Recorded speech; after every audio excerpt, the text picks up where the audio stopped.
Ό,τι αφήνεις θα σε αφήσει. Ό,τι ξεχνάς σταδιακά θα σε ξεχάσει και αυτό. Και στα αυτονόητα πραγματικά χάνεται όλο το νόημα. Και αυτό είναι νόμος. Είναι νομοτέλεια. Το ερώτημα που προκύπτει λοιπόν είναι για ποιο λόγο από τη στιγμή που έχουμε επιλέξει ανθρώπους, καταστάσεις, πράγματα, δραστηριότητες που είναι πολύ σημαντικά για εμάς και τα έχουμε φέρει στο προσκήνιο κατ' επιλογή της ζωής μας, σταδιακά, σαν σιγά σιγά να πηγαίνουν προς το παρασκήνιο, σαν να γίνονται δεύτερα, σαν δεδομένα, σαν να πηγαίνουν σιγά σιγά στην άκρη.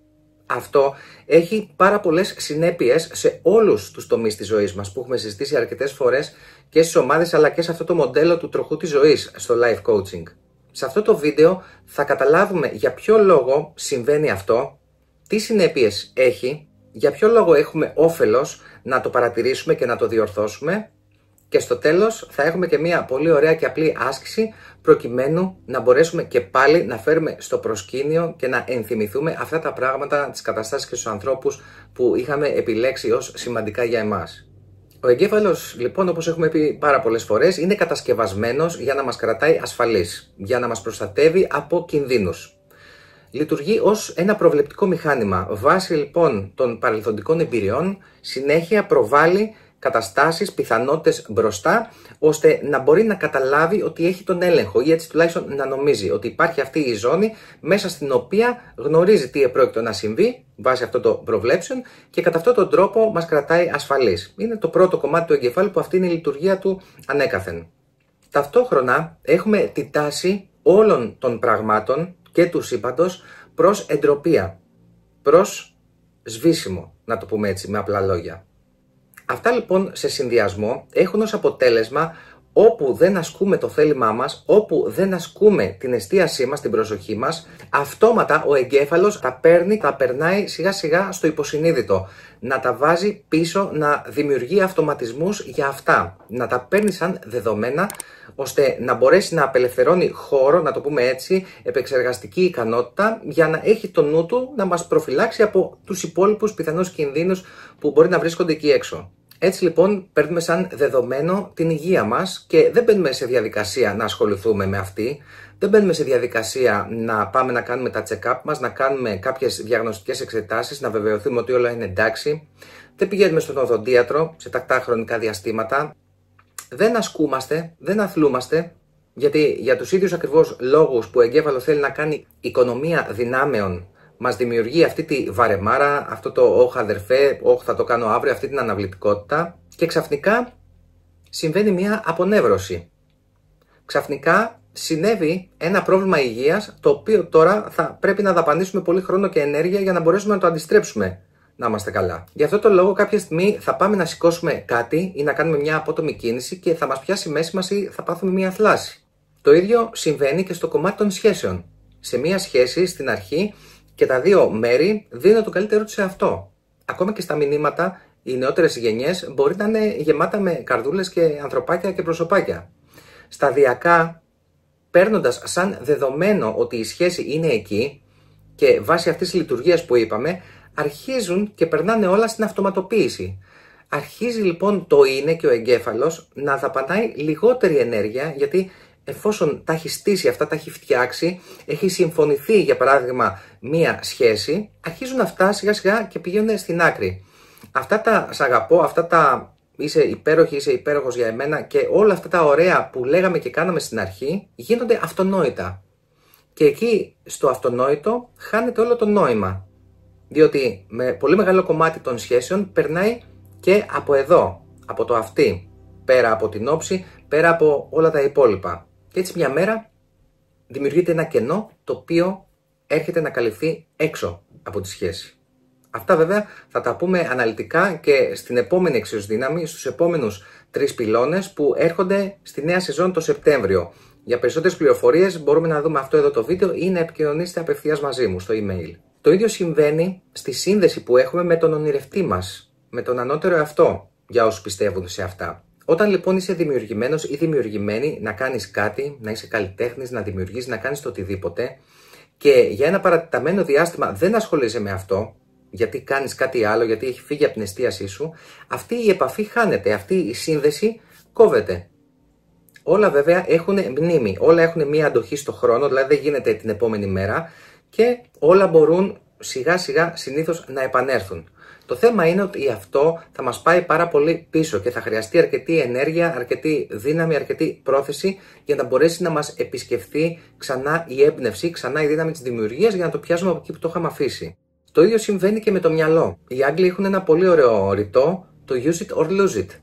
Χρησιμοποίησέ το, αλλιώς θα το χάσεις. Όταν λοιπόν δεν αξιοποιούμε το μυαλό μας, τον εγκέφαλο, το νου μας, με όλες αυτές τις αυτοματοποιήσεις που έχουν συμβεί από τους απλούς υπολογισμούς στο κομπιουτεράκι μέχρι όλα αυτά τα βίντεο που σκρολάρουμε και βλέπουμε, την τηλεόραση, τις σειρές, τα βίντεο, τα οποία δημιουργούν μια παθητικότητα, αλλάζουν τα κύματα του εγκεφάλου και πλέον δεν λειτουργεί η δημιουργική φαντασία, όπως για παράδειγμα θα λειτουργούσε όταν ακούγαμε μια διδακτική ιστορία, όταν θα διαβάζαμε ένα βιβλίο που δημιουργούνται άλλες εικόνες και άλλες λειτουργίες στον εγκέφαλο.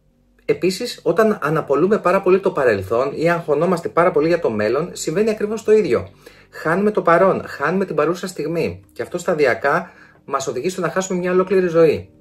Με όλα αυτά, ο εγκέφαλος αρχίζει και επιβραδύνει, αρχίζει και χαζεύει γιατί πραγματικά δεν τον αξιοποιούμε. Και για να μπορέσει να λειτουργήσει η νευροπλαστικότητα και αυτός ο παράγοντας νευροπλαστικότητας, ο BDNF, θα πρέπει να του δίνουμε το κατάλληλο ερέθισμα.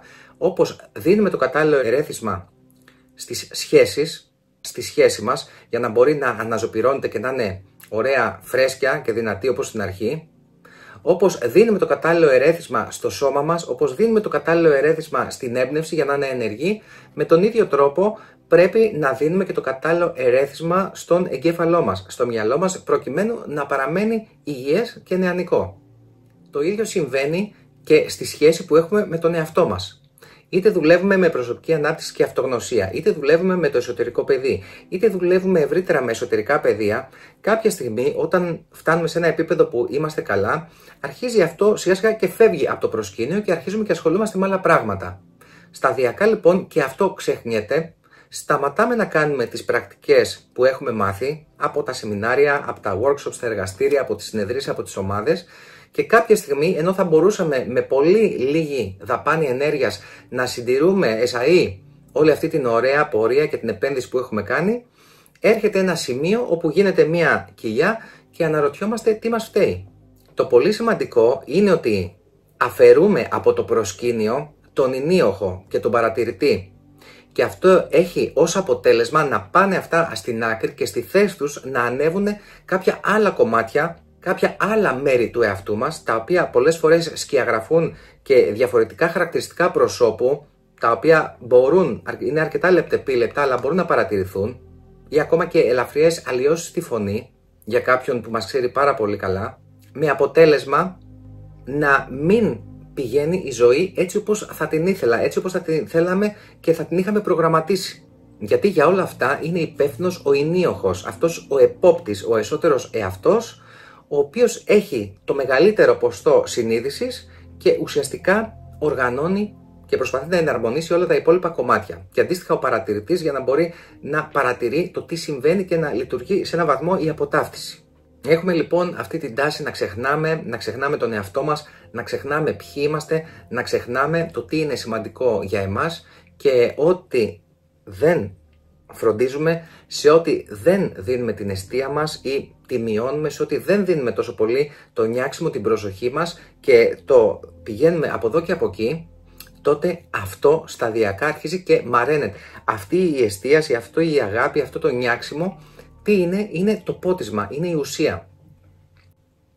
Από τη στιγμή λοιπόν που όλα αυτά ανθίσανε και καρποφορήσαν λόγω των δικών μας ενεργειών προς αυτά, όταν πάρουμε αυτές τις ενέργειες και τις μοιράσουμε αριστερά και δεξιά, τις διασκορπίσουμε δηλαδή και πάψουμε να τροφοδοτούμε, σταδιακά αυτά θα μαραθούν, θα απομακρυνθούν, θα δημιουργηθούν κενά εκεί, τα οποία θα πρέπει με τον ένα ή τον άλλο τρόπο να καλυφθούν. Καταλαβαίνουμε λοιπόν ότι είναι πάρα πολύ σημαντικό να έχουμε το νου μας και τον παρατηρητή ενεργό σε όλες αυτές τις καταστάσεις. Θα πρέπει να είμαστε γρήγοροι σε κάθε στιγμή της ζωής μας και ενώ σε κάθε στιγμή, γιατί όντως αυτό δεν είναι συνεχώς εφικτό, μέσα στη μέρα, ακόμα και με μια απλή υπενθύμηση στο κινητό, κάθε 3 ή κάθε 5 ώρες που να λέει να είσαι παρόν. ή είσαι παρόν, είσαι εδώ, θυμάσαι τι είναι σημαντικό, ώστε να μπορέσουμε να έχουμε στο προσκήνιο αυτά τα οποία έχουμε εμείς επιλέξει.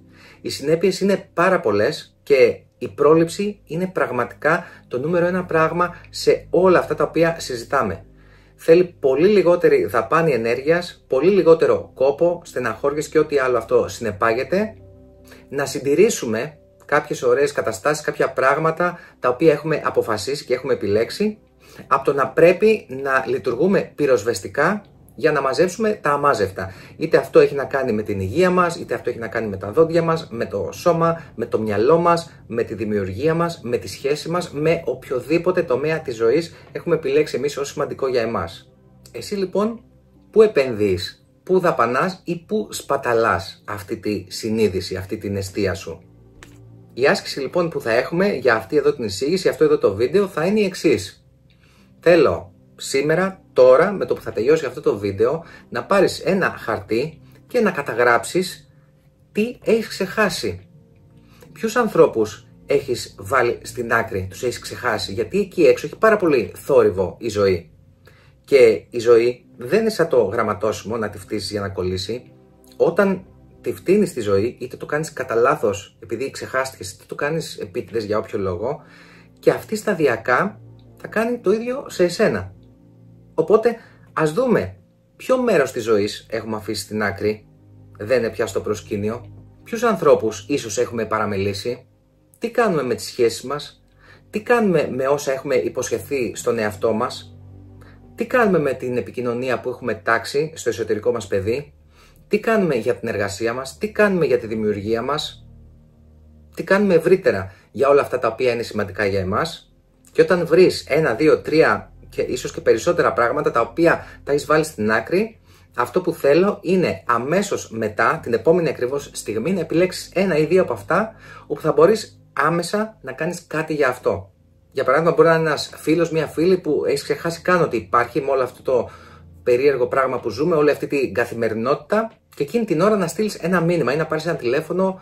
Έλα ρε εσύ, ήθελα να σου πω ότι είμαι εδώ, πήρα να δω τι κάνεις, να πούμε τα νέα μας. Μπορεί να είναι ένα δίλεπτο τηλεφώνημα, μπορεί να είναι ένα μήνυμα, μπορεί να είναι ένα στιχάκι, αν είσαι καλλιτέχνης, το οποίο απλά θα δοκιμάσεις να γράψεις ένα χαρτί. Η δράση που κάνουμε με το νου μας, με την εστίασή μας, αλλά και με το σώμα μας που έχει την υπέρτατη νοημοσύνη, είναι η δήλωσή μας στην ύπαρξη. Είναι η δήλωσή μας στο σύμπαν και είναι η δήλωσή μας στον ίδιο μας τον εαυτό. Και δήλωση πολλές φορές σημαίνει και εντολή. Εσύ λοιπόν, τι έχεις αφήσει πίσω, τι έχεις ξεχάσει? Αν θέλεις, γράψε μου κάτω στα σχόλια μαζί με την μία δράση ή πράξη που έκανες για να το διορθώσεις. Πώς ένιωσες μέσα από όλη αυτή τη διαδρομή, από όσα συζητήσαμε? Πώς νιώθεις τώρα και πώς νιώθεις αφού κάνεις αυτή την άσκηση και φέρεις και πάλι στο προσκήνιο κάτι το οποίο είχε πάει στην άκρη, είχε ξεχαστεί?